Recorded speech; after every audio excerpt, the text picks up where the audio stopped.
तुम्ही कुर्ता घालणार आहे? अरे ठीक आहे, मी पण कुर्ताच घालेल मग। चांगली गोष्ट है यार। क्या कुर्ता चालू है, किधर जा रहे हो? आपल्या 30 तारखेची तयारी चालू आहे। 30 तारीख को क्या है? 30 तारखेला गुढीपाडवा आहे, ते पण आपल्या टिळक नगर मध्ये। अरे तो क्या हुआ? अरे तुला नाही माहिती? चल तुला सांगतो। गजश्री ढोल ताशा पथक आयोजित टिळक नगरचा गुढीपाडवा ही शोभायात्रा आपल्या टिळक नगर मध्ये होते।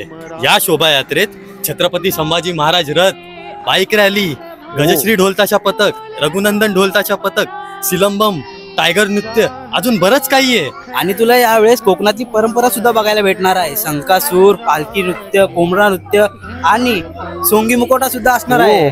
त्यासोबतच कालीमाता देखावा, श्री स्वामी समर्थ महाराज पालखी, श्री साईबाबा पालखी आणि तसेच कोली बँड सुद्धा असणार आहे। आणि ही जर शोभायात्रा तुम्हाला बघायची असेल तर यावं लागेल आपल्या टिळक नगरच्या गणेश उद्यानामध्ये ठीक सकाळी 7 वाजता। आम्ही पण येतोय, तुम्ही पण या।